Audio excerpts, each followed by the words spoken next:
अब मैं इसी फाइल को एडिट करता हूँ जो हमने प्रीवियस क्लास में बनाई थी। हाँ, मैं इस पर राइट क्लिक करता हूँ और ये देखें अब ये क्या लिखा हुआ है। जब आप नोटपैड प्लस प्लस इंस्टॉल कर लेंगे तो इंस्टॉल करने के बाद जब आप उस पर राइट क्लिक करेंगे तो यहाँ पर वो आपको प्रोग्राम नज़र आ जाएगा। ठीक है, तो अब मैं कहता हूँ edit with notepad plus plus.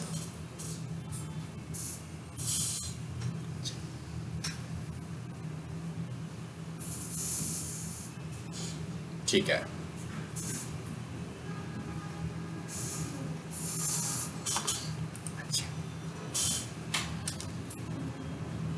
File आ गई हमारे पास। यहाँ पर देखें लाइन नंबरिंग भी शो होने लगी हुई है और कलर्स भी शो हो रहे हैं। अब हम आ गए हैं बॉडी में। अब हमने ये समझ लिया था कि एक जो HTML फाइल होती है एक उसका हेड पोर्शन होता है और एक उसकी बॉडी पोर्शन होती है। ठीक है, तो अब हम बॉडी में आ गए हैं और इस अभी हमने फाइनली डिस्कस ये किया था कि अभी हमने दो टैग्स देखे हैं, एक टाइटल का टैग देखा और एक फेविकॉन का टैग देखा और तीसरा मैंने आपको समझाते हुए डिस्क्रिप्शन, मेटा डिस्क्रिप्शन भी दिखाई थी। हाँ, तो मैंने आपसे ये कहा था कि ये मोस्ट इंपॉर्टेंट टैग्स हैं SEO के लिए, इसलिए कि आपने जब किसी वेबसाइट को सर्च किया कीवर्ड्स की बेस पर, कीवर्ड्स क्या हैं, जो भी आपकी रिक्वायरमेंट है, जो आपकी सर्विस ढूंढ रहे हैं आप, उसकी बेस पर, तो आपको वेबसाइट नहीं खुली, वेबसाइट तो नहीं खुली थी उसके नतीजे में, बल्कि उसके नतीजे में क्या हुआ था कि सर्च के ऊपर रिजल्ट्स नजर आए थे और उन रिजल्ट्स में वेबसाइट का नाम था, उन रिजल्ट्स में वेबसाइट का टाइटल था, उन रिजल्ट्स में वेबसाइट का मेटा डिस्क्रिप्शन लिखी हुई नज़र आ रही थी और सिर्फ एक एक्स्ट्रा में चीज़ नज़र आ रही थी जो पेज में से नज़र आ रही थी,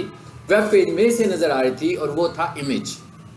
और वो भी हर वेबसाइट पे नहीं था, जिसकी अच्छी ऑप्टिमाइजेशन थी उसके साथ नज़र आ रहा था। तो इसका मतलब क्या हुआ कि जो इनिशियली आपकी वेबसाइट जो रैंक हो रही है, वेबसाइट के रैंक होने में हेड पोर्शन का बहुत इंपॉर्टेंट रोल है, क्योंकि टाइटल भी हेड पोर्शन में लगा हुआ है और मेटा डिस्क्रिप्शन भी हेड पोर्शन में ही लगी हुई है। ठीक है, अब आज हम ये देखेंगे कि कुछ और फैक्टर्स, कुछ और टैग्स देखेंगे जो SEO के हवाले से, यानी अभी हमने ये देख लिया कि भाई टाइटल की इंपॉर्टेंस बहुत ज़्यादा है, इसको हमने अभी फर्दर भी देखना है। हमने देख लिया मेटा डिस्क्रिप्शन की इंपॉर्टेंस बहुत ज़्यादा है, हमने कहा भी फेविकॉन की इंपॉर्टेंस भी है। हालांकि ये कोई SEO फैक्टर नहीं है, लेकिन गूगल पसंद करता है कि आपकी वेबसाइट का फेविकॉन लगाओ। बिल्कुल ऐसी है जैसे कोल्ड ड्रिंक पीते हैं हम, तो पेप्सी वालों का लोगो लगा होता है ऊपर, कोक का लोगो लगा होता है ना, तो छोटे छोटे बच्चों को भी पता लग जाता है कि भाई ये पेप्सी है, ये कोक है। कुछ और बोलना ना आता हो लेकिन कोक बोल लेते हैं। वो कैसे बोल लेते हैं, मतलब उन्होंने कोई लर्निंग तो नहीं की होती ना, वो बार बार एक लोगो उनके सामने जब आता है तो वो उससे उनको अंडरस्टैंडिंग मिल रही होती है। सो ये लोगो जो होता है ये आपकी ब्रांड को रिकग्नाइज करवाता है। ठीक है, अच्छा अब हम चलते हैं, अब हम कहते हैं भाई और कौन से टैग्स हैं जो हमारे काम के हैं, हम उनकी बात कर रहे हैं। ठीक है, अब मोस्ट इंपॉर्टेंट टैग कौन सा है जी, हम यूँ करते हैं वेबसाइट खोल लेते हैं और हम देखते हैं कि कौन सा टैग है जो हमारे काम का है। सो यहाँ से मैं लिखता हूँ, ये वेबसाइट खोल दी मैंने,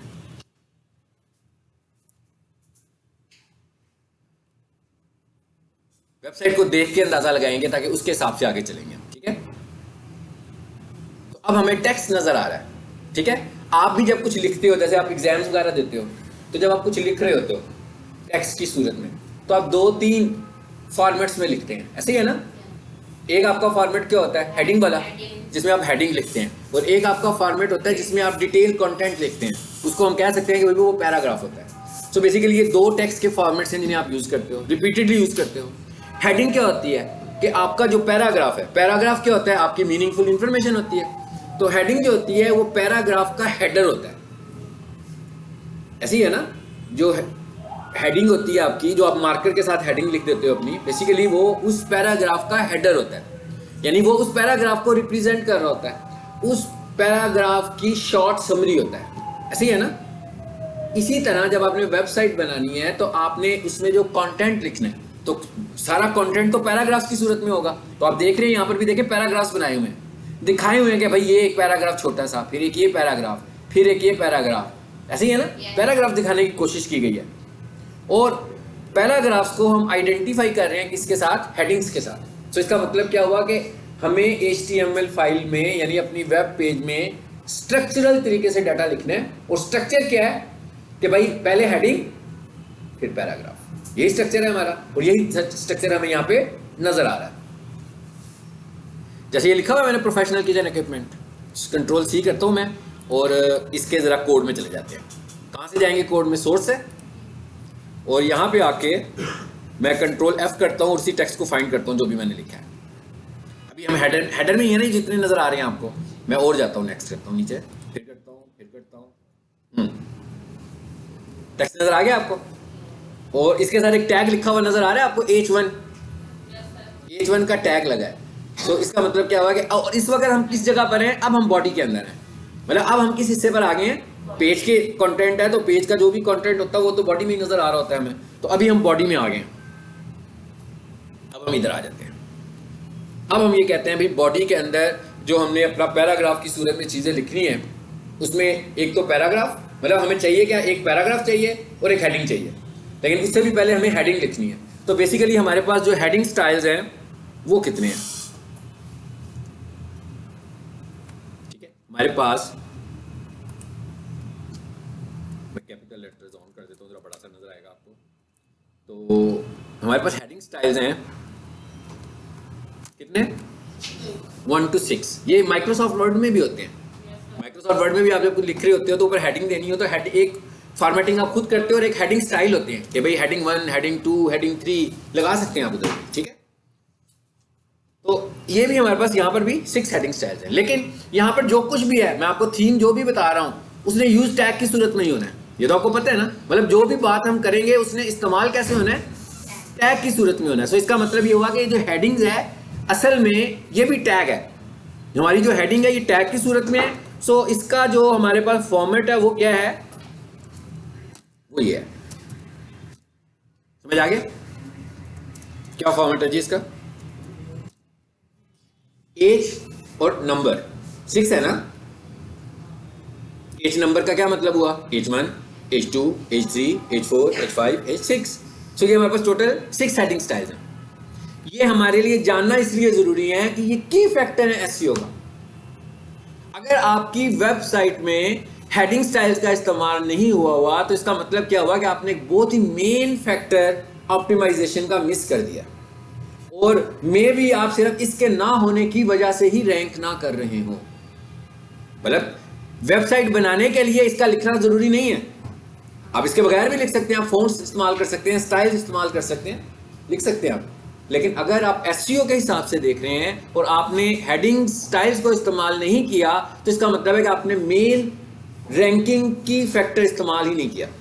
अब हेडिंग्स को कैसे इस्तेमाल करना है? H1, H2, H3 यही थे ना हमारे पास हेडिंग स्टाइल्स। तो इधर आ जाते हैं, इसमें आ जाते हैं। बंद हो गया। अगला काम मैं आपको वहां पे करवा रहा हूं। कहां पे करवा रहा हूं? नोटपैड। अच्छा, अब हम यहां पे लिखते हैं क्या? एज। अब इसका क्या फायदा है आपको? देखें, रिकमेंडेशन आ रही है सारी, जो जो टैग हम इस्तेमाल करना शुरू कर रहे हैं। देखें उसने लिस्ट में हमें टैग भी दिखाने शुरू कर दिए। टैग नजर आ रहे हैं ना आपको, मतलब टैग की लिस्ट नजर आनी शुरू। मैंने जैसे ही पहला कैरेक्टर प्रेस किया तो उस कैरेक्टर के साथ जो भी टैग HTML का होगा वो नजर आना शुरू हो जाएगा। सो ये HTML आपको नोटपैड प्लस प्लस रिकमेंड कर रहा है। ठीक है, सो अब यहां पर देखें H1 से लेकर 6 तक नजर भी आ रहे हैं आपको। तो मैंने पहले लगाना है H1, टैब प्रेस करूंगा। यहाँ पे टैब की मैंने प्रेस की, कीबोर्ड पर टैब बना होता है ना, और यहां मैं लिख लेता हूं हेडिंग स्टाइल। अब आप एक और चीज नोट करें, यहां पर क्या कह रहा है वो आपको?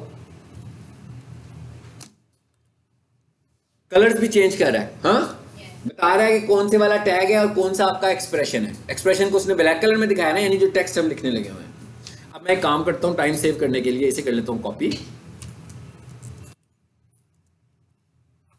2 हो गए, 3 हो गए, 4, 5 और 6। तो इसको हम क्या कर दें? 2 कर देते हैं।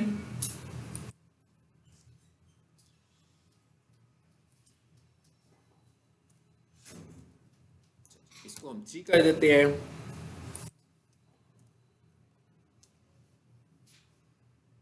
इसे हम 4 कर देते हैं।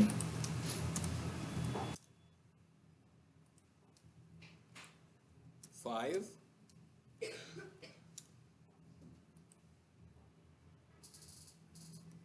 6 कर देते हैं, बल्कि वो बीच में रह गया 5। हाँ, ये मैंने इतनी सारी जो टाइपिंग की है इसलिए की है कि आपको इन स्टाइल्स में फर्क पता लगे। जी लगे सारे?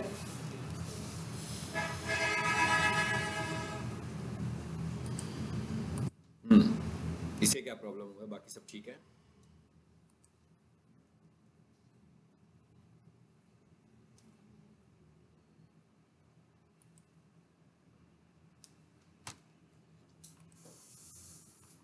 हाँ जी, कौन बताएगा? ये 6 पे है तो फिर उसमें हाँ, ये बाकी सब समझ में आ रहा है, इसमें आखिरी वाले में कोई एरर आ रहा है? हाँ जी, जो यूजर है वो बताए मुझे, जो कोडिंग शोडिंग कर समझ लेता है थोड़ा सा। आखिरी लाइन को पढ़े सिर्फ। हाँ जी, ये स्टार्ट जो है ना, हमने स्टार्टिंग क्लोजिंग टैग नहीं इसका लगाया ना, ठीक है, तो इसको बंद कर दे बस, ये ठीक है। इस तरह के इशू आपको प्रैक्टिस करते हुए आएंगे, कोई ना कोई टाइपिंग मिस्टेक हो सकती है ना, तो इसको आपको खुद से आइडेंटिफाई कर लेना है। हाँ, क्या चीज़ मिसिंग हो रही है इसमें से। चलो जी, इसी को हम सेव कर लेते हैं।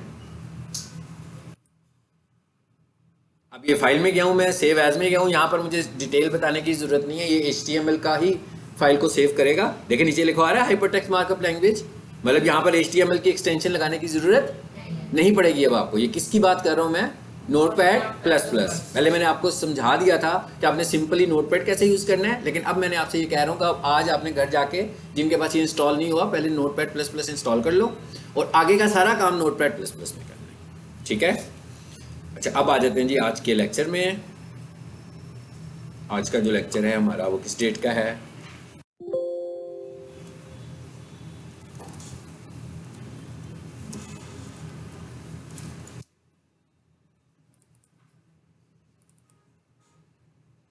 चलो जी, नाम बेशक यही रहने देते हैं, फोल्डर चेंज कर दिया मैंने।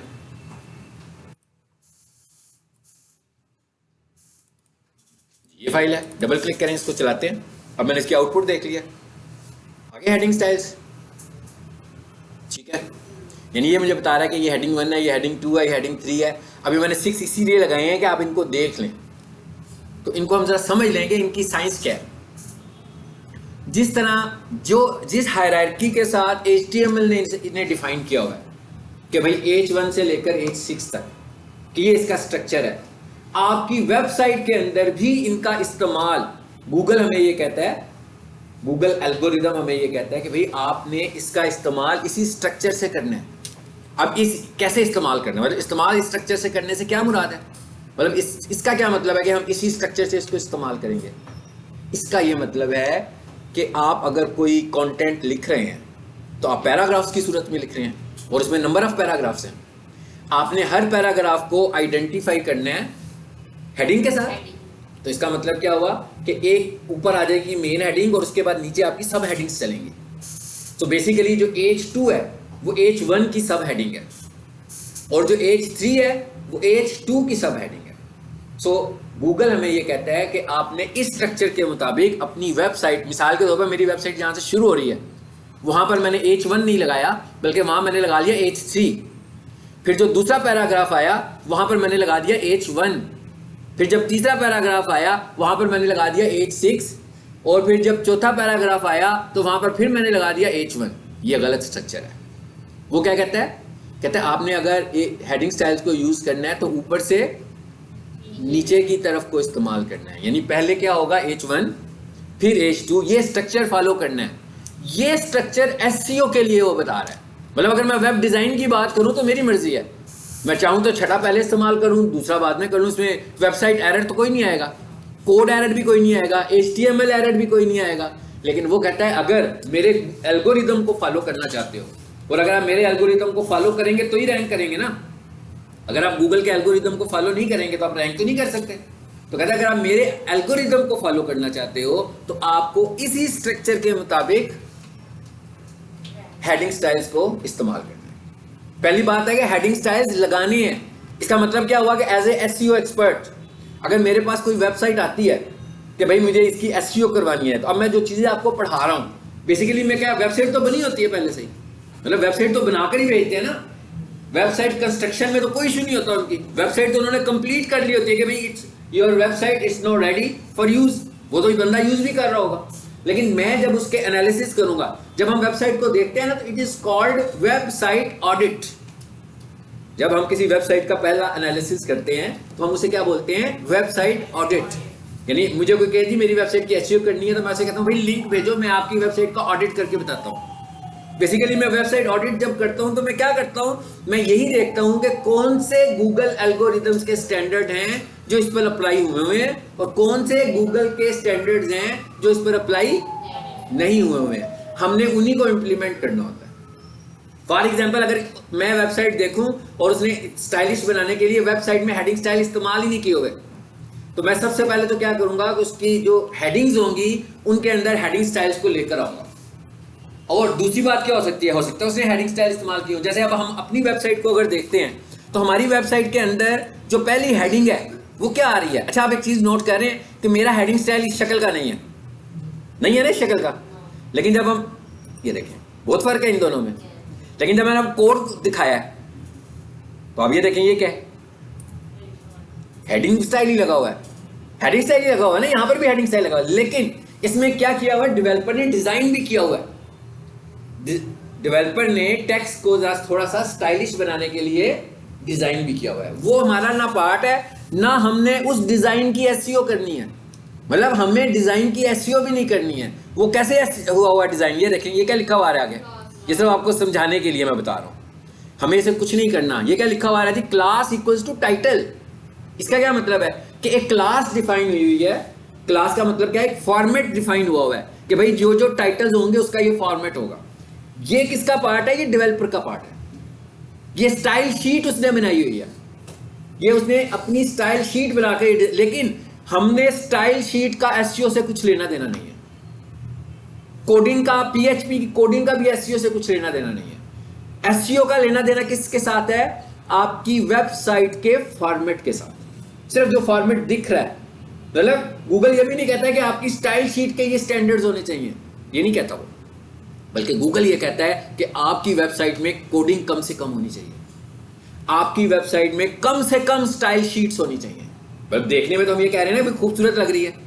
जितनी ज्यादा स्टाइल शीट क्या है, जैसे माइक्रोसॉफ्ट वर्ड में फॉर्मेटिंग करते हो, स्टाइल्स अप्लाई करते हो ना, उसमें स्टाइल्स बनाए भी जाते हैं वर्ड में। इसी तरह हम यहाँ भी स्टाइल्स बनाते हैं।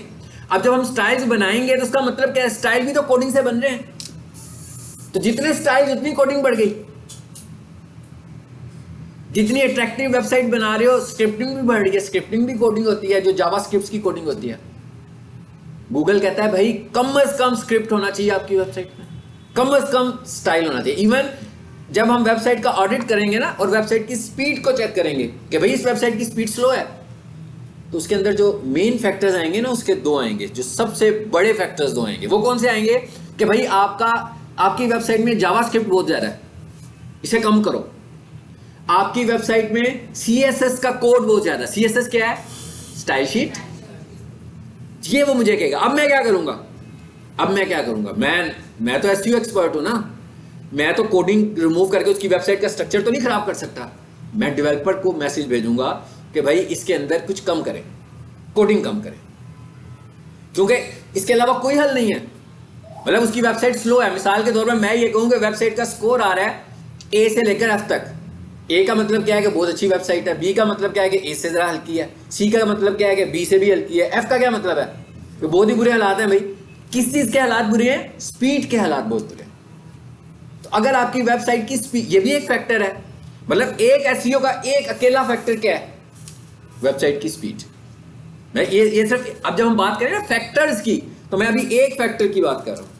यानी मैं जितना मर्जी जोर लगा लूं, अब उसका एक फैक्टर तो पूरा ही नहीं हो रहा, स्पीड तो उसकी बेहतर ही नहीं हो रही। मतलब मैं एसईओ करता जा रहा हूं, लगाता जा रहा हूं, लेकिन वो फिर भी जाकर रुकी कहां पर हुई है, एफ पे जाकर फंस गई है। और जब मैं उसके एनालिसिस करता हूं, मुझे कहता है भाई स्क्रिप्टिंग इतनी ज्यादा लगाई हुई है ना, इमेजेस इतने बड़े बड़े रखे हुए हैं कि आपकी वेबसाइट बहुत स्लो ओपन हो रही है। अब मुझे डेवलपर की जरूरत है। अब मैं डेवलपर से कहूंगा भाई ये चीजें रिजॉल्व करके दो मुझे। इमेजेस बड़े हैं, टेक्स्ट छोटा है, इमेज बड़ा है, ओवरलैप कर रहे हैं। एसईओ एक्सपर्ट तो नहीं करेगा ना ये काम, डेवलपर को भेजेगा कि भाई आपका जो आइकॉन है वो टेक्स्ट के ऊपर चढ़ा हुआ है, उसको जरा देखें कैसे कम करना है। हम उसको रिकमेंड करेंगे। हालांकि ये काम जो मैं एनालिसिस कर रहा हूं, असल में तो किसको करने चाहिए, डेवलपर को करने चाहिए भाई, वो डेवलप करके दे रहा है वेबसाइट, सो ये एनालिसिस, अगर मैं वेबसाइट की स्पीड चेक कर रहा हूँ तो उसको भी तो आनी चाहिए ना, डेवलपर को भी वेबसाइट की स्पीड चेक करनी आनी चाहिए। अब वो किसी को अगर वेबसाइट बनाकर दे, अब देखें ना, वेबसाइट की स्पीड का मतलब ये नहीं है कि अगर मैं आपसे कहूँगा भाई ये वेबसाइट बड़ी स्लो है, तो आप कहते हैं 1 मिनट से ठहरें, हम अपने मोबाइल पर चेक करते हैं। तो आप अपने मोबाइल पर चेक करें और वेबसाइट खुल जाए, तो आप में से सब कहेंगे नहीं सर ये वेबसाइट तो खुल गई है, ये तो नहीं स्लो। वेबसाइट की स्पीड चेक करने का ये स्टैंडर्ड तो नहीं है। वेबसाइट की स्पीड चेक करने का स्टैंडर्ड टूल्स हैं जो उसका एनालिसिस करेंगे, उसके तमाम एलिमेंट्स का एनालिसिस करेंगे कि भाई इसका कौन कौन सा एलिमेंट खुलने में कितना टाइम लेता है। बताऊंगा मैं आपको किस टूल के साथ आपने वेबसाइट की स्पीड को चेक करना है, क्योंकि हमें उससे पहले वेबसाइट, मेरे पास कोई वेबसाइट आएगी ना तो मैं सबसे पहले चेक करूंगा कहीं वेबसाइट ब्लैक हैट तो नहीं है। ठीक है ना, ब्लैक हैट का क्या मतलब है जी? ब्लैक हैट और व्हाइट हैट। ब्लैक हैट का मतलब है कि कोई ऐसी स्ट्रेटेजी इस्तेमाल की हुई है जो उसे क्विकली रैंक कर देगी।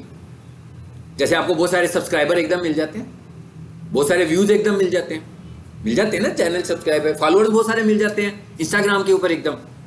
तो हम कह सकते हैं कि ये सारी स्ट्रेटेजी क्या है, ये ब्लैक हैट स्ट्रेटेजीज है। अब ऐसे इंस्टाग्राम के प्रोग्राम, मिसाल के तौर पर मैं आज ही एक इंस्टाग्राम का बनाऊं अपना अकाउंट और मैं कहूँ भाई मुझे जो महीने के अंदर जो है ना इसको दिखाना है लोगों को कि भाई ये बहुत बड़ा इंस्टाग्राम का कोई चैनल है, तो मैं किसी को कहूँगा, कोई बंदा मुझे कहा हाँ भी 500 रुपया दें मुझे, मैं आपको 10,000 फॉलोअर दे देता हूँ।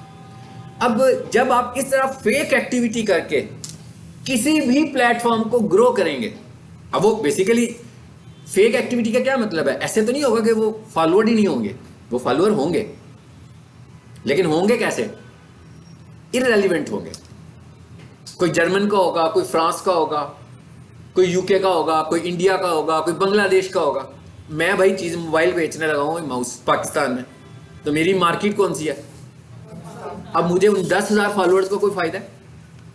कोई फ़ायदा नहीं है। इसका मतलब क्या हुआ कि जब इस तरह का मैं काम करूँगा तो आप ये समझ लो कि वो जैसे मेडिसिन नहीं खाते हैं हम लोग, कौन सी मेडिसिन होती है वो जो वक्ती तौर पर तो आपको आराम पहुँचा देती है ना, पेन किलर, स्टेलाइज्ड किस्म की मेडिसिन होती है कि भाई बड़ी दर्द हो रही थी, खाई एकदम आराम आ गया, फिर क्या होता है अगले दिन फिर उसी टाइम पर उसी घंटे में फिर दर्द शुरू हो जाएगी, फिर वही गोली खाओगे, गोली खानी छोड़ दोगे, दर्द वहीं की वहीं है। तो आप समझ लो कि आप अपने चैनल को बीमार करके बैठ जाते हैं, ठीक है, और फिर जितना मर्जी जोर लगा लें अच्छे कंटेंट के साथ भी अपने प्लेटफॉर्म को ग्रो नहीं कर पाएंगे, इसलिए कि आपके चैनल के ऊपर 10,000 सब्सक्राइबर पड़ा हुआ है या 10,000 फॉलोअर पड़ा हुआ है, लेकिन आप जब वीडियो लगाते हैं तो उस पर 10 व्यूज आते हैं। तो इसका मतलब क्या हुआ कि सब के सब इररेलेवेंट है, और प्लेटफॉर्म भी अंडरस्टैंड कर रहा है, वो आपकी वीडियोस को भी रिकमेंड नहीं करता, वो भी अंडरस्टैंड नहीं कर पा रहा कि आप करना क्या चाह रहे हो, आपका असल में फॉलोअर कौन सा है। तो हमें कभी भी फेक एक्टिविटी करके अपने किसी भी चैनल को ग्रो नहीं करना, चाहे वो वेबसाइट हो, चाहे वो इंस्टाग्राम हो, चाहे वो यूट्यूब हो, चाहे वो फेसबुक हो।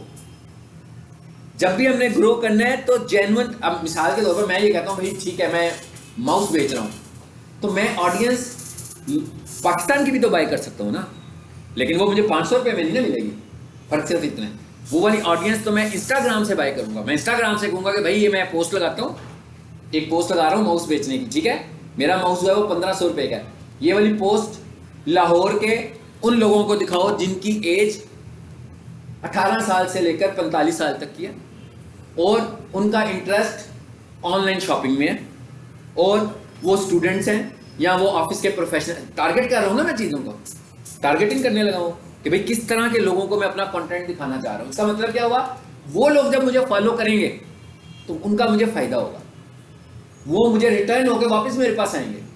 मैं जब उनको कोई चीज़ दिखाऊंगा तो हो सकता है वो वाली चीज़ मुझसे परचेज करें, लेकिन जर्मन का बंदा, फ्रांस का बंदा, इंडिया का बंदा, बांग्लादेश का बंदा तो इंटरेस्ट ही शो नहीं किया करेगा मेरी फर्दर पोस्ट के ऊपर।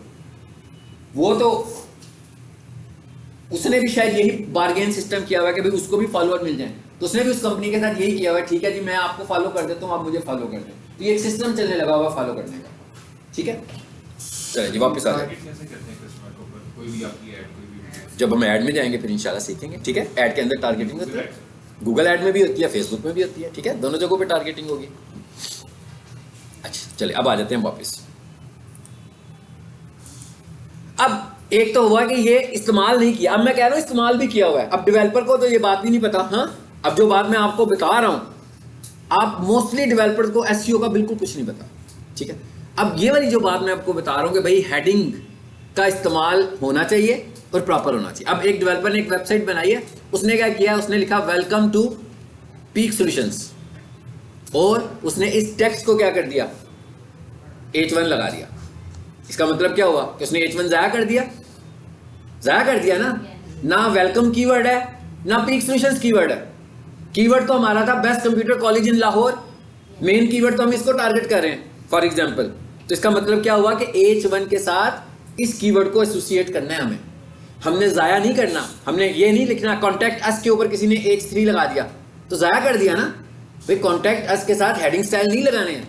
हेडिंग स्टाइल में करना क्या है, अपने keywords, primary keywords, secondary keywords, tertiary keywords, secondary of secondary, हाँ मतलब हमने कीवर्ड्स को लेकर आना है सिर्फ हेडिंग्स में, ताकि वो टारगेट हूं। क्यों कह रहा हूं, इसलिए कि गूगल कह रहा है कि भाई जिसको आपने हेडिंग लगा दिया मैं उसको प्रायोरिटी पर रैंक करने की कोशिश करूंगा। यानी मैंने, इसका मतलब क्या हुआ कि मैंने हेडिंग्स किन किन को लगाना है, जो मेरे कीवर्ड्स होंगे। चलो जी, आ रही है वापस। ये अब आपको समझ में आ गई बात कि यहां पर मैंने ये हेडिंग प्रोफेशनल किचन इक्विपमेंट क्यों। अब आप इस हेडिंग को जरा नोट करें, टाइटल में आकर देखें क्या लिखा हुआ आ रहा है, बेस्ट प्रोफेशनल किचन इक्विपमेंट इन पाकिस्तान, ऐसे ही है ना। अच्छा, इसके अंदर एक टर्म मैंने एक्स्ट्रा ऐड की हुई है, क्वालिटी की हुई है एक ऐड, है ना। क्या लिखा है मैंने साथ, best. Best is not keyword. मैं कहा बेस्ट हमारा कीवर्ड भी नहीं है, सिर्फ हमने क्या किया है, एक क्वालिटी के तौर पर एक टर्म इस्तेमाल कर लिया। ठीक है कि भाई कोई ढूंढ रहा हो, कोई अच्छी चीज ढूंढना चाहता हो, बेहतर चीज ढूंढना चाहता हो, तो ये यूज के लिए। हालांकि हमारा कीवर्ड क्या है, प्रोफेशनल किचन इक्विपमेंट। असल में हमारा कीवर्ड प्रोफेशनल किचन इक्विपमेंट। अब यही वाला कीवर्ड कहां और इस्तेमाल हुआ है, देखें कहां इस्तेमाल हुआ है, हेडिंग में। अच्छा, यही वाला कीवर्ड और कहां इस्तेमाल हुआ है, पैराग्राफ में। क्या लगता है आपको, ये हेडिंग है और जो नीचे है ये क्या है, ये भी हेडिंग है। सिर्फ इसकी बात कर रहा हूं, सबकी नहीं कह रहा। ये भी हेडिंग है, क्या ख्याल है, ये हेडिंग नहीं है। हाँ जी, मैं कह रहा हूं ये हेडिंग है। कितने लोग कन्विंस हैं कि ये हेडिंग नहीं है, ये हेडिंग नहीं है, नहीं है। अच्छा हाँ, पहली बात ये कि पैराग्राफ के अंदर तो हेडिंग आ ही नहीं सकती है। मतलब एक जनरल बात कर रहे हैं, अब हम वेबसाइट की भी बात भी नहीं कर रहे, एसईओ की बात भी नहीं कह रहे कि आप लिख रहे हैं तो पैराग्राफ के अंदर तो आप कभी भी हेडिंग नहीं लिखेंगे। हाँ, पैराग्राफ के अंदर किसी बात को अगर आप एम्फेसिस करना चाहते हो, जोर देना चाहते हो, तो आप क्या करेंगे, उसे अंडरलाइन कर सकते हैं, उसे मार्कर के साथ हाईलाइट कर सकते हैं। सो इसका मतलब हुआ कि ये हेडिंग नहीं है। एक और चीज़ अब हमें याद रखनी है कि जब हम कोई कंटेंट लिख रहे होंगे तो जो पैराग्राफ वाला कंटेंट पार्ट होगा उसके अंदर तो हमने H1 से लेकर H6 इस्तेमाल करना क्राइम है, इसलिए कि वो हेडिंग ही नहीं है। फिर हम हेडिंग का खराब इस्तेमाल कर रहे हैं, इसका मतलब है फिर हम वीक कर रहे हैं अपनी एसईओ को। अच्छा, अब फिर ये क्या चीज़ है, ये तो हमें पता लग गया जी कि H1 से लेकर H6 तक का टैग था, इसको मैंने दिखा भी दिया, इसकी स्टोरी भी खत्म हो गई, है ना। अब दूसरी जो चीज़ हमें चाहिए वो क्या है, वो ये वाली चीज़ है। क्या है ये, देख लेते हैं ये क्या है। मैं इसीलिए आपको ये दिखा कर रहा हूँ सारा, कि आप अंडरस्टैंड करते जाएंगे हम कर क्या रहे हैं। ठीक है, मैंने इसे किया कॉपी और इधर आ जाता हूँ और इसे मैं ज़रा फाइंड कर लेता हूँ क्या है।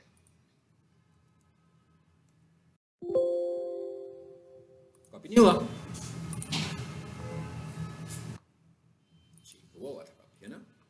आ जाएंगे वापस। फाइंड करने का जो ऑप्शन आती है कैसे आती है? कंट्रोल F,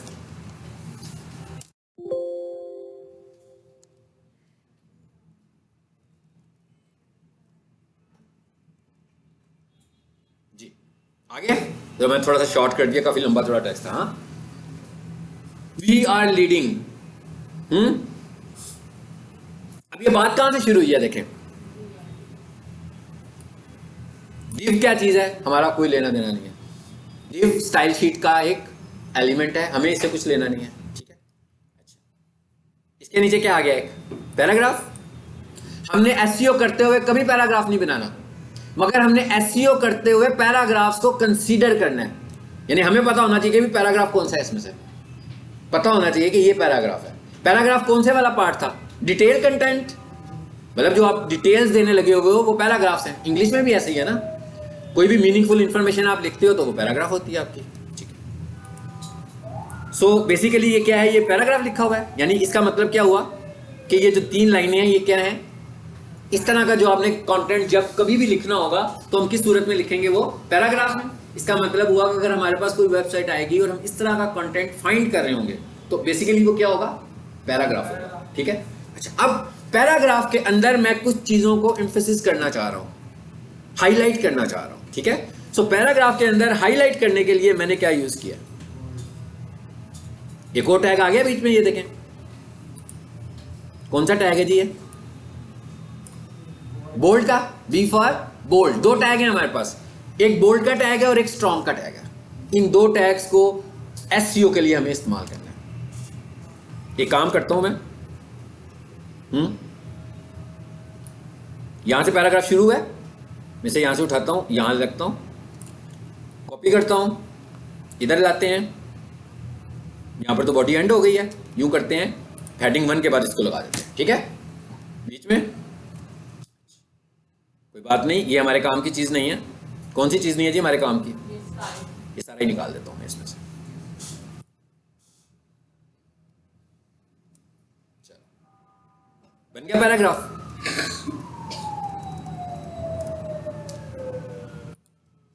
ये जरा रीड करने के लिए मैंने इसको क्लिक कर लिया।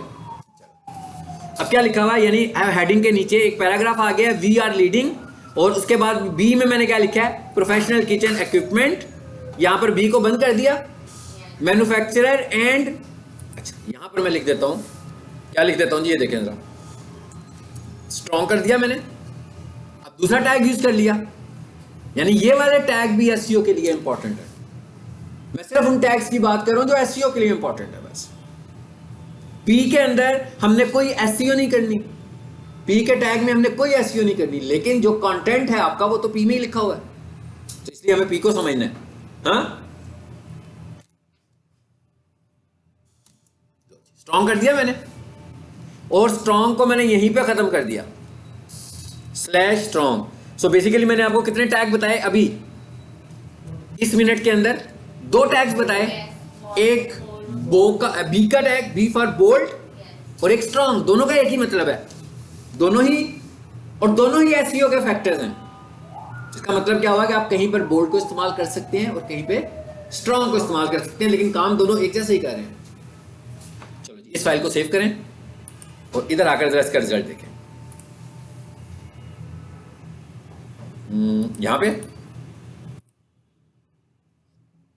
आ गया, फील हो रहा है ना आपको, बोल्ड हुआ हुआ है दोनों टेक्स्ट। अब बोल्ड को और स्ट्रॉन्ग को आपने कब, कहां और कैसे इस्तेमाल करना है, ये तो समझ आ गया होगा आपको कि बोल्ड और स्ट्रॉन्ग कहां पे इस्तेमाल हो रहा है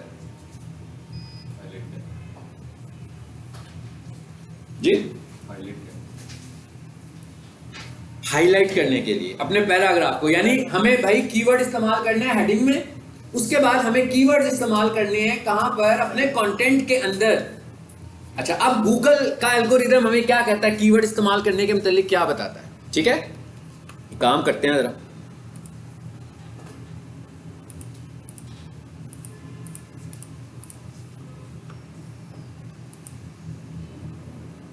क्या काम करने लगा मैं। कीवर्ड क्या होता है, कुछ हल्का, अभी कीवर्ड का हमारा एक टॉपिक है जिसे हमने अलग से पढ़ना है, लेकिन वैसे कुछ जनरल आइडिया तो मिल गया ना कि कीवर्ड क्या होता है। चलो जनरल आइडिया कि भाई मैं जो ढूंढ रहा हूं वो कीवर्ड है, जो मैं, यानी सर्विस भी कीवर्ड हो सकता है, प्रोडक्ट भी कीवर्ड हो सकता है, लेकिन ये कीवर्ड कैसे ऑप्टिमाइज होगा, ये हमारा एक अलग टॉपिक है जो हम बाद में पढ़ेंगे कि कीवर्ड ऑप्टिमाइजेशन किस तरह करनी है हमने, वो बाद में हमने देखना है, ठीक है। अच्छा, यहां मैंने लिखा मैक्सिमम। अब मैं आपको क्या बता रहा हूं, मैं आपको बता रहा हूं भैया आपने सीखना कैसे है, मैं नहीं हूं मौजूद, ठीक है ना, फिर भी आपने सीखना है ना, जैसे मैं सीखता हूं वो साइंस बता रहा हूं, क्योंकि ये साइंस आपको आती होगी तो आप इंटेलेक्चुअल डिजिटल मार्केटर बन सकते हैं, अदरवाइज तो वही वाले डिजिटल मार्केटर होंगे जो आज कोर्स मुझसे मार्च में सीख कर चले जाएंगे, ठीक है ना। तो मार्च 2025 में भी आपका नॉलेज तो वही होगा जो आपने मुझसे लिया होगा, आगे तो नहीं जाएगा ना। ये ऐसी इंफॉर्मेशन है, ये ऐसी स्टडी है, ये ऐसा काम है जो कि आपको ट्रेनर से ज़्यादा, किताबों से ज़्यादा, गूगल पे, मैं बार बार एक टर्म इस्तेमाल करनी शुरू की है, जानबूझ के मैं इस्तेमाल कर रहा हूँ, गूगल एल्गोरिदम कर रहा हूँ ना, मैं बार बार एक टर्म इस्तेमाल कर रहा हूँ। भाई गूगल का एल्गोरिदम चेंज हो गया तो मेरी किताबें तो फेल हो गई ना। गूगल का एल्गोरिदम चेंज हो जाता है, कभी 6 महीनों के बाद, कभी 4 महीनों के बाद, कभी 1 महीने के बाद। इसका मतलब क्या हुआ, ये इंफॉर्मेशन मुझे कहां से मिलनी है, गूगल से ही मिलनी है कि भाई गूगल की नई क्या अपडेट्स चलने लगी हैं, गूगल इस वक्त कैसे चल रहा है, गूगल इस वक्त कैसे काम कर रहा है। ठीक है, अच्छा मैं क्या लिख रहा हूं जी, मैक्सिमम ओपेसिटी ऑफ कीवर्ड, ये मैंने एक छोटी सी एक टर्म लिख दिया।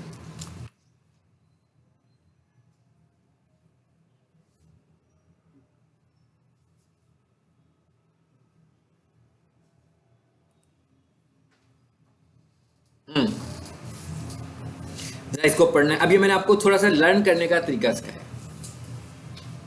हाँ? इसमें बहुत सारी इंफॉर्मेशन आएगी। For starter there is no such thing as a maximum number of keywords for SEO. How many keywords should I use the best success optimise for 3, 4 और even 10 targeted keywords in a single page. यहां पर कोई चीज उसने हमें बेहतर तरीके से नहीं बताई है ना। अच्छा जी, अब इधर आ जाए जरा, टूल्स में है, ये मुझे पता भी नहीं है इंफॉर्मेशन। ये देखें क्या लिखा हुआ आ रहा है, 2020। ये कितनी पुरानी इंफॉर्मेशन है, 3 साल। ये तो बहुत पुरानी इंफॉर्मेशन हो गई ना, है ना।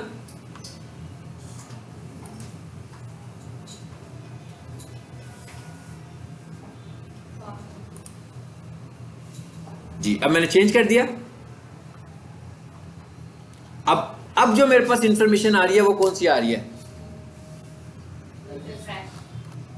अब मैंने क्या लिखा जी, maximum opacity of keywords website SEO.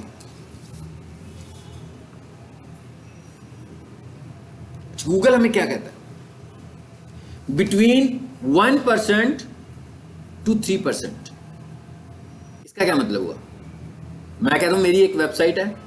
अच्छा, वेबसाइट का रैंक होने का जो मेन फैक्टर है वो क्या है, वेबसाइट के रैंक होने का मेन फैक्टर जो है ना, that is content, unique content. मतलब मैं एक प्रोफेशनल किचन की वेबसाइट बनाना चाहता हूं, कोई बात नहीं है, बहुत आसान है। इतनी सारी तो प्रोफेशनल किचन की वेबसाइट्स बनी होंगी, मैं उठाऊंगा वेबसाइट बना दूंगा, वेबसाइट तैयार हो गई, है ना। आपका यूनिक कंटेंट जो है वो आपकी इस चीज की पहचान है कि आपकी वेबसाइट कितनी जल्दी रैंक होगी। अगर आपने किसी का कंटेंट यूज कर लिया तो आपकी वेबसाइट बिल्कुल रैंक नहीं हो सकती। यानी आपका कंटेंट बिल्कुल यूनिक है। मतलब 10 वेबसाइट्स हैं किचन इक्विपमेंट की, आपने जो बात अपनी वेबसाइट में लिखी है उसका थीम बेशक उन वेबसाइट से मिलता जुलता है, मगर उसके सेंटेंसेस आपने वहां से पिक नहीं किए हैं। यूनिक वर्ड्स हैं, बिल्कुल मैच नहीं करते आपके वर्ड्स उसके साथ, तो इसका मतलब क्या हुआ कि आपका कंटेंट यूनिक है। आप उन सब वेबसाइट से ज्यादा बेहतर हो गए हो अगर उन 9 वेबसाइट्स का कंटेंट आपस में मैच करता है। अगर आपने वेबसाइट कॉपी की है किसी जगह से, आप जितना जोर मर्जी लगा लें, गूगल आपकी वेबसाइट को रैंक करेगा ही। जितना अच्छी वेबसाइट की कॉपी की हो मर्जी। तो इसका मतलब क्या हुआ कि सबसे पहला जो टास्क है आपका वो क्या है, सबसे पहला टास्क क्या है जी, यूनिक कंटेंट, सबसे पहला। अब दूसरा इंपॉर्टेंट बात क्या है कि भाई कंटेंट कह रहा है यूनिक होना चाहिए, तो दूसरी बात ये भी तो है भाई कितना होना चाहिए। ये भी एक अहम बात है कि एक वेबसाइट का कंटेंट होना कितना चाहिए, यानी उसमें कितना लिखे हम। कम से कम एक वेबसाइट में कम से कम 500 से 600 वर्ड्स होने चाहिए, कम से कम वर्ड्स 500 से 600 वर्ड्स।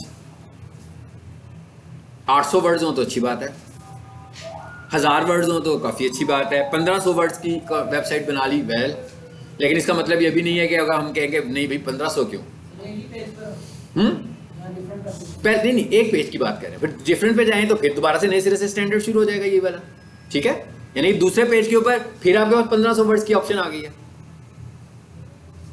लेकिन अगर मैं कहूंगा भाई मैं 1500 पे क्यों जाऊं, मैं 5000 वर्ड्स कर लेता हूं, है ना, बहुत ही स्ट्रांग हो जाएगी वेबसाइट। नहीं, मैक्सिमम 1500 वर्ड्स। हाँ, स्लो नहीं होगी, मतलब वो गूगल उसको कहेगा क्या पढ़ने भी डाल दिया यार, यूजर को खत्म ही नहीं हो रहा, आपका कंटेंट ड्रैग ही होता जा रहा है। मतलब सबसे अच्छा रिकमेंडेड, देखें अब ये इसका मसला क्या है, मैं आपको जब कीवर्ड की स्ट्रेंथ बताऊंगा तो आपको पता लगेगा कि बेसिकली कंटेंट बड़ा क्यों करना चाहते हैं। गूगल हमें कहता है कि भाई कीवर्ड जो है ना आपने 1%, पहले कहता है 1% इस्तेमाल करना है। 1%, अब किसका हो गया 1%? 1% ऑफ कंटेंट। 500 वर्ड्स तो 1%, 800 वर्ड्स तो 1%, 1000 वर्ड्स तो 1%।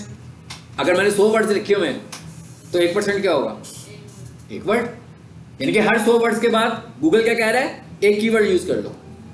कहता है ठीक है भाई, आप यूं कर लो, 1 to 2% कर लो। बहुत ही ज्यादा करना चाहते हो ना तो मैक्सिमम 2.5 से 3% तक, बस, इससे ज्यादा कीवर्ड नहीं। इससे ज्यादा कीवर्ड अगर आप यूज करोगे अपने कंटेंट में, मिसाल के तौर पे मैं कहता हूं भाई 25% मैंने कीवर्ड यूज किए होंगे अपने कंटेंट में, ठीक है, तो इसका मतलब क्या हुआ कि मैंने अपनी वेबसाइट पे जुल्म किया और मैं अपनी वेबसाइट को रैंक नहीं करवाना चाहता क्योंकि मैं गूगल के एल्गोरिदम के अगेंस्ट जा रहा हूँ। तो मैं ये कह रहा हूँ कि मैंने कीवर्ड स्टफिंग कर लिया, रिपीट कर रहा हूँ, मैं बार बार कीवर्ड ही चलाई जा रहा हूँ। तो गूगल हो सकता है कि कुछ देर के लिए, जब तक उसका एआई सिस्टम, उसका एल्गोरिदम उसको अंडरस्टैंड ना करे कि भाई ये तो गलत हो गया काम, ये क्या किया इसने, इतने सारे कीवर्ड, जैसे ही उसने इसको अंडरस्टैंड करना है उसने उसकी वेबसाइट को उठाकर फेंक देना। फेंक देने का क्या मतलब है? गुम हो जाएगी वेबसाइट मिलियंस ऑफ वेबसाइट में, कभी भी कीवर्ड्स के अगेंस्ट वो सर्च नहीं होगी। सो मैक्सिमम किधर तक जा सकते हो आप? 3% तक। लेकिन जो स्ट्रांगली रिकमेंड कर रहा होता है ना वो 1 to 2% करता है, मतलब उसकी जो, लेकिन 3% पे आपको कुछ पेनल्टी नहीं होती है। मतलब 3% को भी, मतलब मैं कुछ एक आधा कीवर्ड की तादाद बढ़ गई ना बेसिकली। अब वो ये कहता है कि जितना कंटेंट है उतने कीवर्ड्स, उतनी % कीवर्ड्स। तो अब अगर मेरे पास 300 वर्ड्स की वेबसाइट है तो बहुत ही कम कीवर्ड यूज कर सकूंगा। 500 वर्ड्स की वेबसाइट है तो उससे भी कम कीवर्ड यूज कर सकूंगा। और ये एक कीवर्ड की बात हो रही है, ये नंबर ऑफ कीवर्ड्स की बात नहीं हो रही। मतलब मेरे पास अगर 5 कीवर्ड्स हैं तो 5 को 1% नहीं वो कह रहा, 5 को तो नहीं ना कह सकता 1%। यानी वो ये कह रहा है कि एक कीवर्ड को 1% आपने यूज करना है, एक कीवर्ड को। मतलब मेरा एक कीवर्ड है प्रोफेशनल किचन इक्विपमेंट और मेरा दूसरा कीवर्ड है कमर्शियल पिज्जा ओवन, जिसका मतलब क्या हुआ? कहता है 2% यूज कर सकते हो। तो कमर्शियल पिज्जा को भी मैं 2% यूज कर सकता हूं अपने कंटेंट में, और कमर्शियल किचन या प्रोफेशनल किचन इक्विपमेंट को भी मैं 2% इस्तेमाल कर सकता हूं अपने कंटेंट के अंदर, ठीक है। तो ये एक और आपको मैंने एसईओ की बात बताई है। हाँ, अब अगली बात क्या आगे, कीवर्ड्स कितने होने चाहिए, ठीक है। अब अगर कीवर्ड्स की तादाद बढ़ जाएगी, फॉर एग्जांपल कीवर्ड्स की तादाद बढ़ जाती है, एक बंदा मुझे कहता है कि जनाब मेरे तो 50 कीवर्ड्स हैं, आप क्या कहेंगे? ठीक है ना, आप उसे नो भी नहीं कह सकते, क्लाइंट भी तो नहीं हाथ से जाना चाहिए, नो भी नहीं कहेंगे। फिर हमें स्ट्रैटेजी चेंज करनी पड़ेगी। हम जो किसी को रेट देते हैं ना, कि वो कोई बंदा कहता है मेरी वेबसाइट की एसईओ कर दें हम आप, तो हम उसे जब रेट देते हैं तो रेट देने में बहुत सारे 2-3 फैक्टर्स बहुत अहम हैं। कंपटीशन, कि वेबसाइट का कंपटीशन कितना है भाई उसकी, यानी उसकी जो प्रोडक्ट है, मिसाल के तौर पर एक मेरे पास रियल स्टेट का क्लाइंट है, ठीक है, रियल स्टेट के प्रोजेक्ट्स में वेबसाइट में एक्स्ट्राऑर्डिनरी ज़्यादा कंपटीशन होता है, बहुत ज़्यादा कंपटीशन होता है, बहुत मुकाबला होता है, यानी उसे रैंक करना ज़रा लंबा काम होता है। या मेरे पास कोई ऐसा बिजनेस आ गया जो लो कंपटीशन पर है, मतलब एक तो फैक्टर ये है रेट देने में। दूसरा फैक्टर ये है कि नंबर ऑफ कीवर्ड्स, उसके कीवर्ड्स कितने हैं भाई, 4 कीवर्ड्स पे क्या रेट है, 10 कीवर्ड्स पे क्या रेट है, 15 कीवर्ड्स पे क्या है। अब मैंने ये कह दिया, आपको बता दिया कि भाई 3%, तो इसका मतलब क्या हुआ कि कीवर्ड्स इतने सारे हैं आपके पास, और आपके पास तो इतना कंटेंट ही नहीं है पेज के ऊपर कि आप उन कीवर्ड्स को अकोमोडेट कर सकें। जैसे मैं अभी टाइटल की बात कर रहा था, टाइटल के अंदर तो वैसे ही हमारे पास लेंथ ही कम है, ठीक है, तो एक टाइटल में कितने keyword, it is not possible. अभी भी मैंने आपको जो दिखाई है वेबसाइट, उसके एक टाइटल में कितने कीवर्ड्स हैं, एक ही कीवर्ड है। मैंने एक ही कीवर्ड को टारगेट किया मैंने टाइटल में, मैंने उसकी हेडिंग में भी पहले शुरू में एक ही कीवर्ड को टारगेट किया हुआ। तो इसका मतलब क्या हुआ कि हम बहुत सारे कीवर्ड्स को टारगेट करके फौरी रिजल्ट्स तो ले नहीं सकते, लेकिन इसके लिए फिर हमारे पास बहुत सारी स्ट्रेटेजीज हो सकती हैं। क्या स्ट्रेटेजी नंबर 1 कि भाई बहुत सारे टैब्स बना लें वेबसाइट के। जब टैब्स ज़्यादा बनेंगे तो टाइटल्स भी ज़्यादा हो जाएंगे, मेटा डिस्क्रिप्शंस भी ज़्यादा हो जाएंगी, बहुत सारे टैब्स हो गए। अब टैब्स में भी मसले का हल नहीं निकल रहा। अब अगला हल क्या किया हुआ है हमने, अगला हल ये वाला है जो आपको मैं दिखाता हूँ, वो ये है, मैंने जो आपको दिखाया जहाँ से मैं आपको लेकर चल रहा हूँ। क्या हल है जी ये, वेबसाइट का नाम पढ़ूं मैं, क्या लिखा हुआ है? Professional kitchen equipment .dckitchen.org। समझ आई क्या हल है? किसी को समझ में आया?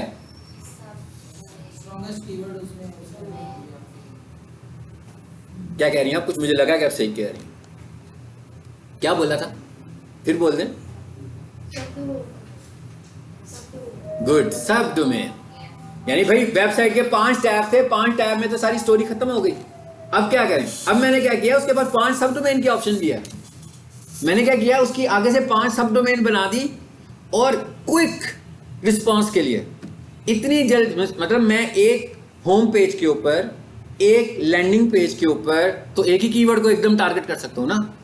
और आपको एक और बात बता दूं, अगर आप ऑन साइट एसईओ अच्छी कर लेते हैं, आप टेक्निकल एसईओ अच्छी कर लेते हैं, और कंपटीशन बहुत हाई नहीं है, तो 20 से 30 दिनों में आप उस एक कीवर्ड को रैंक कर लेंगे। और इसकी एग्जांपल ये वाली वेबसाइट है, ये जो आपको दिखाता हूं ना, ये स्टूडेंट ने, मेरा ख्याल है कि 35 से 40 दिनों में रैंक हुई हुई वेबसाइट है ये।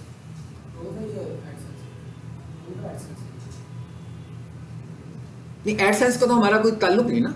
एडसेंस पे तो हम तब लेकर जाएंगे वेबसाइट को जब हमने वेबसाइट से अर्निंग करनी होगी, ठीक है। एडसेंस का अकाउंट किस लिए बनता है पता है आपको ना? यूट्यूब का भी एडसेंस का अकाउंट कब बनता है? जब आपने उससे अर्न करना होता है। तो जब आपने, हमारा टारगेट देखें, हम एसईओ के लिए जब कोई बंदा हमारे पास आता है ना, कभी भी कोई अर्निंग के लिए नहीं आता, कभी भी एडसेंस लेकर नहीं आता हमारे पास। वो कहता है कि मुझे रैंक करें, वो कहता है मैं चीज़ें बेचना चाहता हूँ। कोई बंदा सर्च करे तो मेरी वेबसाइट पहली 3 वेबसाइट पे नज़र आनी चाहिए। उसका टारगेट ये है, हमारे कस्टमर का ये टारगेट है, ठीक है। जो बंदा अपने यूट्यूब चैनल से या वेबसाइट से अर्न करना चाहता है एड्स लगवा के, उसका टारगेट और है। उसको हम ट्रैफिक की तरफ लेकर जाते हैं। मैं क्या, उसको हम रैंकिंग की तरफ नहीं लेकर जाते, उसको हम कीवर्ड्स पे भी नहीं लेकर जाते। उसके लिए हमें क्या चाहिए? ज़्यादा से ज़्यादा, मतलब यूट्यूब चैनल है आपका, आपके YouTube चैनल पे 5000 व्यूज हैं, 50,000 व्यूज हैं डेली, 1 लाख व्यूज हैं। बेसिकली किस पे बात कर रहे हैं? हम व्यूज पे बात कर रहे हैं। हमें अर्न करने के लिए क्या चाहिए? सिर्फ व्यूज चाहिए हमें। यहाँ पर वहां पर हमें कोई कीवर्ड भी नहीं चाहिए, हमें व्यूज चाहिए। कितने व्यूज आते हैं, किस तरीके से आ रहे हैं, ट्रैफिक कहाँ से आ रही है, फिर हम ट्रैफिक के सोर्सेज पे जाएंगे जब हम एडसेंस की बात करेंगे, ठीक है। वापस आ जाते हैं अपने टॉपिक पे।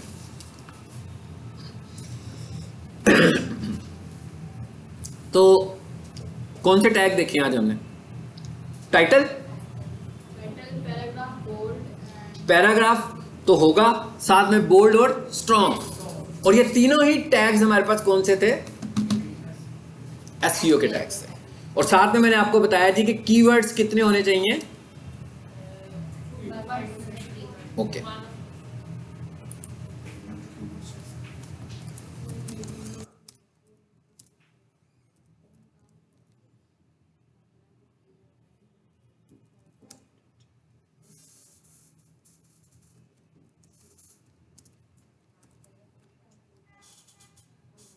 जी देखिए, मैंने क्या टर्म लिखी है ऊपर? मैंने लिखा website SEO recommended paragraph size. मैं कह रहा हूं कि भाई एक अच्छी एसईओ करने के लिए गूगल हमें क्या रिकमेंड करता है कि हमारा पैराग्राफ कितना बड़ा होना चाहिए।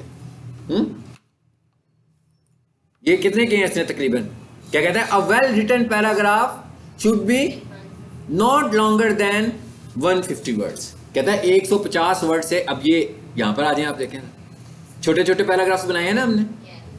यानी इसका मतलब क्या हुआ? एक साइड पे तो हम कह रहे हैं बहुत कंटेंट होना चाहिए, कह रहे हैं ना, दूसरी साइड पे हम ये कह रहे हैं कि हमारा कंटेंट ब्रेक होना चाहिए नंबर ऑफ पैराग्राफ्स। क्योंकि जितने सारे पैराग्राफ बनाओगे आपके पास हेडिंग्स लगाने का ऑप्शन भी बढ़ जाएंगे। जितने हेडिंग्स लगाने के ऑप्शन बढ़ेंगे उतने कीवर्ड्स ऐड करने के ऑप्शन भी बढ़ जाएंगे। तो कहता है पैराग्राफ छोटा लिखोगे, सेंटेंस भी ज्यादा बड़ा नहीं लिखना। ये नहीं कि आपका एक सेंटेंस शुरू हो गया 3-4 लाइनों में खत्म ही नहीं हो रहा। छोटे छोटे सेंटेंसेस, इजी वर्ड्स, छोटे छोटे पैराग्राफ्स। ये भी एसईओ की एक की फैक्टर है कि आपने पैराग्राफ्स भी छोटे रखने हैं, ज्यादा बड़े बड़े पैराग्राफ्स नहीं लिखने। ठीक हो गया। अब अगर हम इस वेबसाइट को देखें तो एनालिसिस करें कि भाई इस वेबसाइट को एडिट करने के लिए क्या बच गया हमारे पास। अगली क्लास में मैं आपको ये वेबसाइट शेयर करूंगा, नेक्स्ट क्लास में, ठीक है। ये जब मैं इसे शेयर करूंगा तो ये आपके घर में आपके लैपटॉप के ऊपर डाउनलोड हो जाएगी और उसके बाद आपने इस वेबसाइट्स को बनाना शुरू कर देना। अब आप देख रहे हैं बनाने का मतलब बिल्कुल स्ट्रक्चर चेंज नहीं करना। बनाने का मतलब क्या है कि ये आपका लोगो होना चाहिए, यहाँ पर नंबर्स आपके होने चाहिए, ठीक, ये मेन्यू आपका होना चाहिए, ये इमेजेस आपके होने चाहिए, ये टेक्स्ट आपका होना चाहिए, हेडिंग्स आपके होने चाहिए। ये सारी इंफॉर्मेशन जो है ये आपने ऐड करनी है। तो ये सारी वेबसाइट किसकी बन जाएगी? आपकी ऑनरशिप में आ जाएगी, ठीक है। और इस वेबसाइट की फिर हम एसईओ करेंगे। फिर आपने इस जो फैक्टर्स मैं बता रहा हूं, ठीक है, उन फैक्टर्स को हमने इंप्लीमेंट करना है। तो अगर मैं इस वेबसाइट में देखूंगा कि रह क्या गया, बेसिकली इमेज रह गया है, ठीक है ना, और क्या रह गया है, मैप कैसे आया हुआ है, ये मैप कैसे ऐड किया हुआ है, ये रह गया है। दो चीजें हो गई बस, बाकी तो सब टेक्स्ट ही है। टेक्स्ट है या लिंक्स हैं, ये लिंक्स नजर आ रहे हैं आपको, बहुत सारे लिंक्स रह गए हैं बस। इसका मतलब क्या होगा कि जब ये चीजें आप पढ़ लोगे फिर एक लेसन में मैं आपको ये वेबसाइट यहाँ पे डायरेक्ट एडिट करवाऊंगा ताकि आप घर जाके कंफर्टेबल होकर इसको बना सकें अपनी वेबसाइट। लेकिन वेबसाइट कौन सी बनानी है इसका थीम आपके पास होना चाहिए, क्योंकि वो थीम मैं तो नहीं दूंगा ना इतने सारे लोगों को। आपने खुद से बनानी है कि आप क्या बनाना चाहते हो इसकी वेबसाइट। आपके इंटरेस्ट का कोई कंटेंट है, आप उसकी वेबसाइट बना लें। आप डिजिटल मार्केटिंग के हवाले से बनाना चाहते हैं, आप उसकी बना लें। अगर आप इस टॉपिक को अंडरस्टैंड करते हैं कि जो सा भी टॉपिक लिखा हुआ है इसके ऊपर अगर आप कंटेंट लिख सकते हैं, अच्छी अच्छी तस्वीरें कहीं से लेकर एडिट करके न्यू पिक्स भी न्यू करनी है आपने, सब चीज़ें न्यू करनी है, कर सकते हैं, तो आप इस कंटेंट के ऊपर वेबसाइट बना लें। लेकिन ज़्यादा मुनासिब तरीका है कि या तो अपना कंटेंट रखें या डिजिटल मार्केटिंग की वेबसाइट बनाएं, कि एज ए आप अपना पोर्टफोलियो वेबसाइट बना लो कि भाई आपकी वेबसाइट है, आप डिजिटल मार्केटिंग सीख रहे हो ना, तो एंड ऑफ द डे जब 3 महीने के बाद आप कोर्स कंप्लीट कर लेंगे तो आप डिजिटल मार्केटिंग के मुख्तलिफ मॉड्यूल्स पे काम कर सकते होंगे। तो आपने बेसिकली अपनी वेबसाइट बनानी है पोर्टफोलियो की, जिसके ऊपर आप सारी डिजिटल मार्केटिंग की सर्विसेज दे रहे हो कि जी हम ये सर्विसेज दे सकते हैं, ठीक है।